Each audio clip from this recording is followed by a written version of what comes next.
He was exciting. He brought up issues and he pulled it off, adjusting to whatever opposition he had. And he built up his team, his group. He was underestimated, but he certainly did things. So the gift of Gemini, being in the moment, pushing things, being creative, being active, and not reflecting, not pausing to reflect, gives him a speed ahead of other people. Most people, should I do this? Shouldn't I do this? No, he says, oh, this is a good idea. Let's go for it. Oh, that's a great idea. We'll go for it. And he did that. That's how he came. And he's going to run he will only run it his own independent way. It doesn't know any other way to do it. He'll do it himself. He's not going to follow his advisors. He'll get advisors who are sympathetic to his homeland views. But in that way, he won't get any critical assessment or any clear thinking about what's going on. He won't see any problems within or any corruptions within.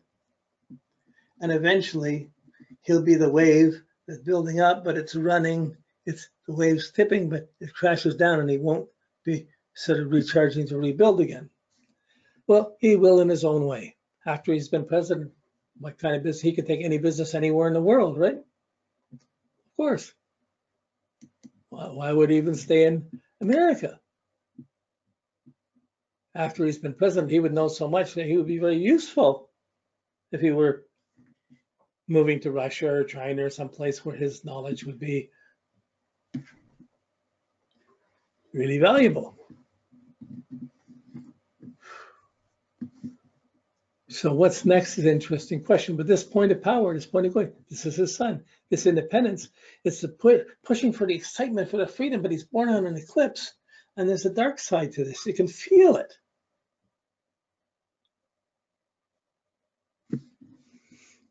So in his use of power to maintain his own position, if he were threatened or felt threatened or interpreted a threat, he could easily start a war. He wouldn't have brakes to start a war. He would have brakes to lose money, but he wouldn't have brakes to start a war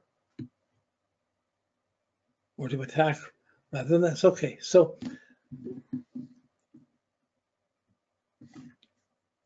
all right, so now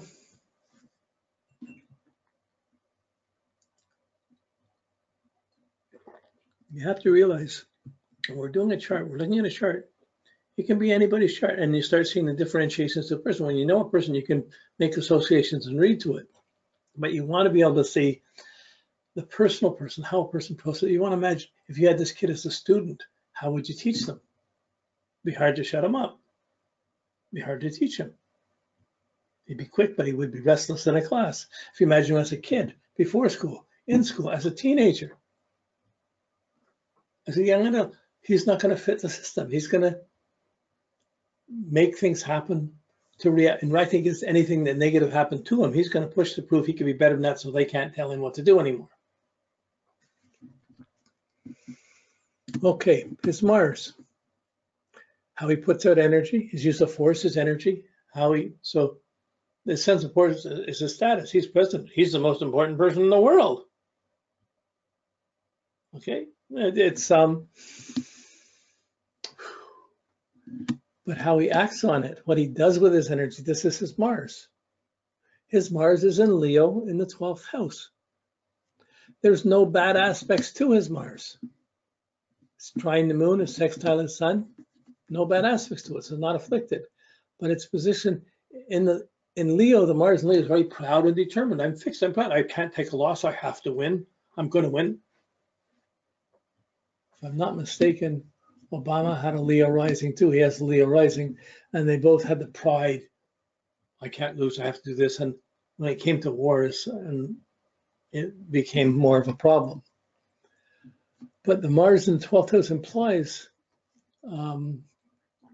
misuse of force, or darkness, or difficult things around force. As much as Mars, it's Pluto's there too, but they're not bad aspects. But it's Mars in the 12th that conjuncts his ascendant, but it's the 12th house of things left over from another lifetime. His anger, if he gets angry, it affects his pride, it affects his son, and he's not thinking right, and he makes wrong judgments. He acts on things before he's thought them through, or he jumps to conclusions on his impulse, then acts on it, but he acts on them, and there's temper, anger will lead to, this 12th house tends to be your own demise. If he pushes too hard, now his whole chart, what we've done, he's pushing to go, projecting to get up, build up power. But in his actual energy, it's hidden enemies, it's fights, his temper works against him, his sexuality works against him. So even in personal levels, Saturn and Venus, he's not easy to satisfy.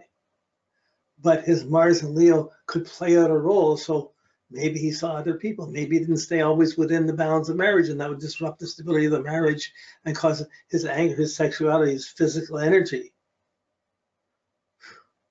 Here's this guy who thinks he's smart. He's doing everything he can do. He just sets things in motion, but he's leading everybody. But this Mars, it's a difficult place for the Mars. It means he has difficulty dealing with passion, sexuality, strength, aggression, assertion, being physical. He makes it either a bully or be bullied. And because it's proud, his pride about what he's doing get him to do things that are not in his best interest. He feels he has to do it out of pride. So as a president, if he ever started a war, he would do it out of pride. You can't do that to me. We're better than that. We can do this. But he's fighting the war with tariffs. Push this, push that. They'll squirm with that. Doesn't see the repercussion of other things around it. But I think he's breaking all the contracts that were made by other presidents and other situations, and even with other countries, between countries, he's turning it around. Even his closest neighbors, he's making them enemies. So he doesn't see it. You know, this when he needs loyalty, he won't have it. But he could, you know, like he's making the United States seem so unreliable on any plan, any contract, anything that's there, that it wouldn't be a very far shot for China, Russia, Brazil, India to just join together and make another world currency that's not the dollar and go off that and build up another financial base in the world. But his use of military, his need to force things, to fight things, his ability to be angry, and I think if you're not with me, you must be against me. I'll have to fight you. How could you do this against me? This is this Mars and Leo in the 12th house. It tends to jump to conclusions and act on them out of a sense of nobility, but really in a cloud of unconscious, of like, that's the 12th house sense of conscientiousness. His Mars, he pushes his conscientiousness to people who don't necessarily deserve it, or he's pushed up his following. I mean, that he's promoting hate or anger or fear and prejudice, and he's putting a ball of people that are supporting that. He's stirring up forces that are hard to control. They go out of control. He won't be able to undo the things that he's done. But there's no bad aspects to that Mars. So he seems to get away from it initially, but by his house position, he sets up a lot of things that can't be undone that will accumulate. And sooner or later, he'll end up in it, like he's in the most powerful position in the world right now. Where's he going to go from there? To less powerful. As he becomes less powerful, what's he going to think? Who's doing what? What's the next president doing? What's the next person doing? Who's doing what? He's going to be angry, and he's going to have trouble dealing with that anger or what he does outside of that. In terms of being behind the scenes and making moves, that's Mars in the 12th house, is making moves behind the scenes, invisible, hidden. I made these moves, like he made the move to Russia, to be connected to Russia, get them involved to help financing his campaign, to whatever, or so it seems. The Mars there, but as it becomes known, you wonder, who the heck has done it? What's he done? What he did? Well, it gave him the freedom to do it. It wouldn't have come otherwise.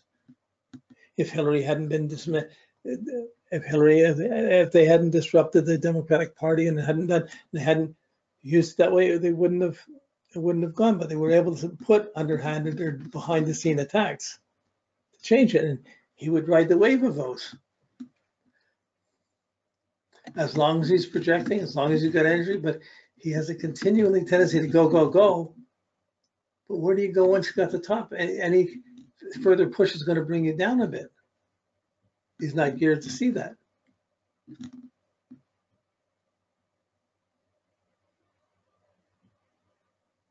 So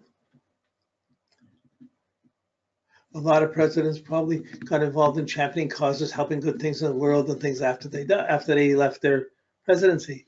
He's not going to do that. He's going to try and push forward to something more radical or more opinionated, possibly living in another country. But this Mars, it's a concern, it's a worry, because the potential for being out of control with his energy, for doing things that aren't conscientious, for being underhanded with his actions, the ability to start a war or cause some violence or cause pain for other people or to stimulate aggression or violence is very high in this. And he would think he rises above it. He wouldn't see it comes to affect him.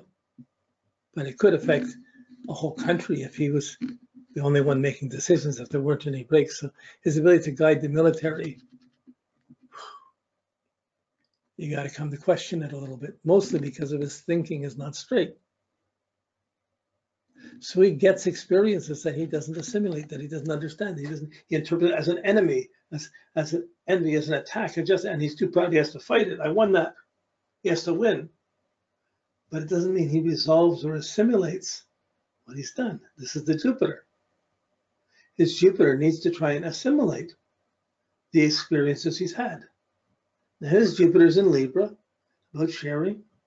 His air sign is understanding relationships and sharing, but it's also in the second house of money, of abundance, knowing how to make money, use his talents. Jupiter's there. It squares Saturn. It's the one aspect that's not a bad aspect. The Saturn square, for his opportunity, he has a somewhat practical sense to know how to get what he wants.